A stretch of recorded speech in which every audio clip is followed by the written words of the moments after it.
De manière générale, pour les renégociations, il faut comprendre qu'il peut y avoir plusieurs axes de renégociation.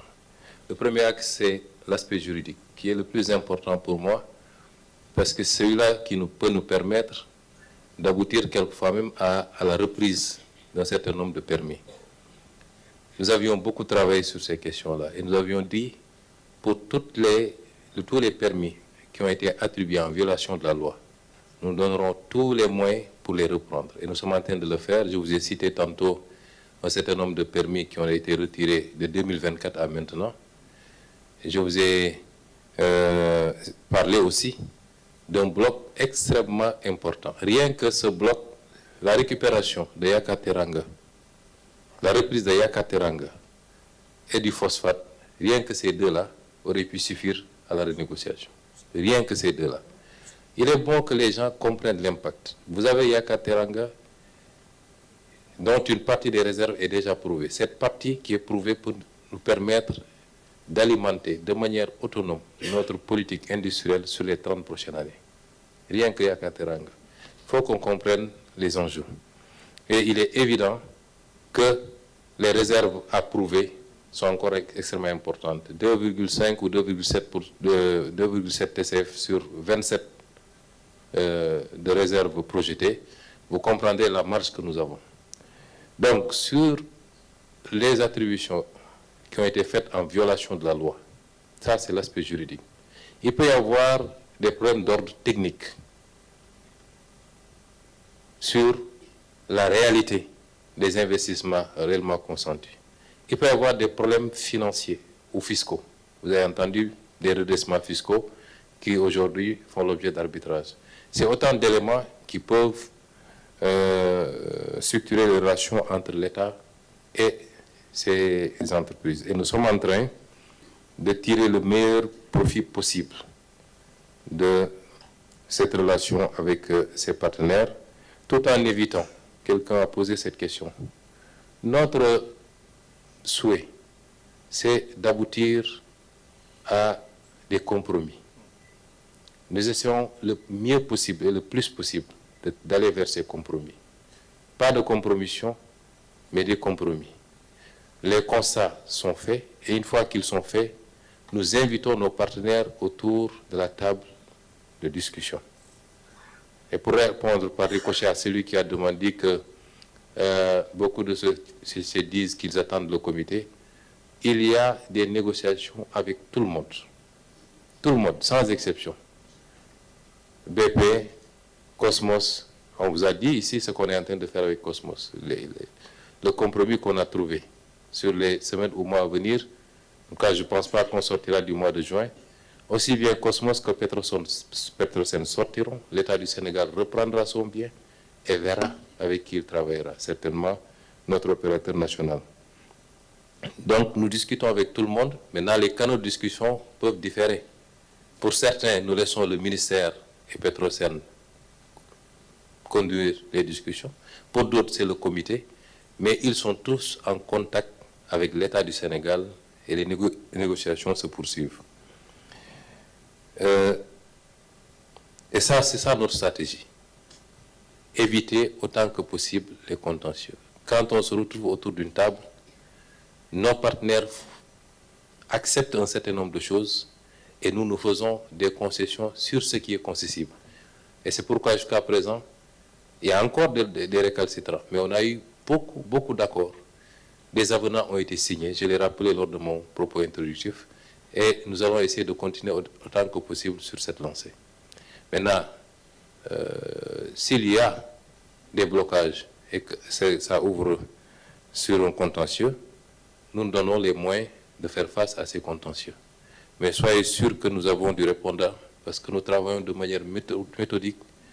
Nous essayons de documenter le maximum possible nos dossiers. Et c'est pourquoi jusqu'à présent, nos partenaires ont compris, ont accepté.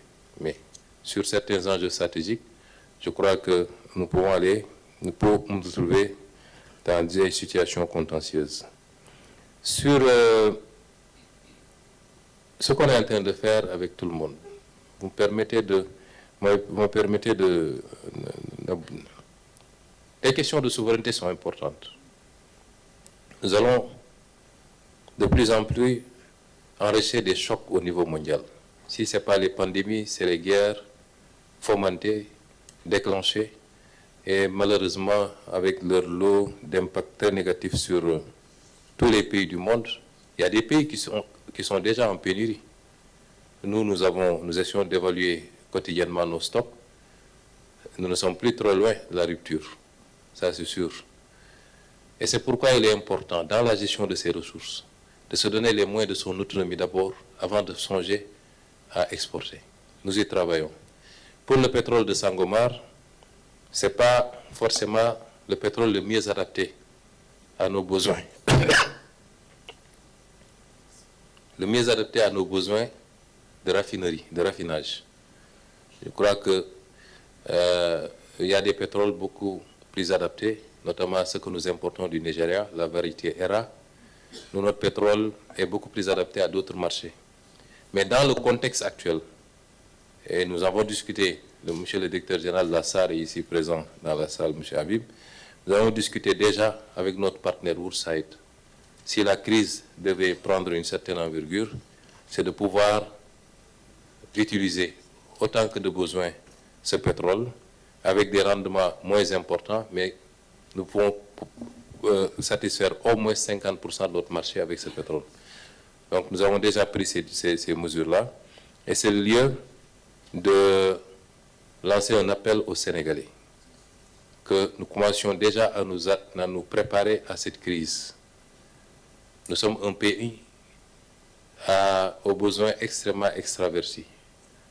Nous dépendons beaucoup de nos exportations. Et le moindre choc exogène a des répercussions extrêmement difficiles. Le gouvernement avait fait beaucoup d'efforts pour la réduction du coût de la vie, notamment les produits pétroliers, justement, les denrées de première nécessité.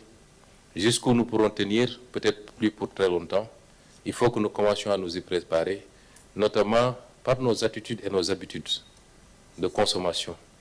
Réduire un peu un certain nombre de consommations, le gaspillage, parce que nous ne savons pas combien de temps cette situation va durer. Les pays les pays mieux dotés que nous commencent à avoir des pénuries à la pompe, commencent à rationner. Il faut que nous puissions nous aussi nous préparer à ce choc. Et enfin, pour la dernière question, Madame Westerhoff, je crois que la dernière fois, c'est vous qui avez posé encore la question. Vous êtes une récidiviste, vous, là. Écoutez, moi, je me serais attendu à ce que vous me posiez la question sur le retrait de Total. Ou sur, nous sommes dans des enjeux très importants. Ce n'est pas le lieu d'un débat politique. Et certainement, dans un autre rendez-vous, nous aurons à vous répondre. Mais aujourd'hui, nous nous préoccupons beaucoup plus d'enjeux. Le débat politique au Sénégal est un débat comme dans tous les pays, mais ça ne va pas au-delà. Les enjeux ne sont pas politiques pour le moment. C'est des enjeux d'économie, c'est des enjeux sociaux, et nous préférons mettre le cap sur cela. Merci et bon dogo à tous. Merci beaucoup.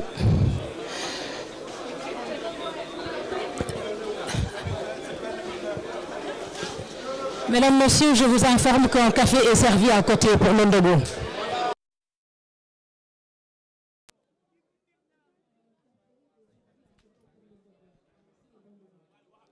voilà mbokk yi ñu ngi leen di dellu ziar bu baax a baax ndaje tay bi li ko waraloon nag moom moo nekk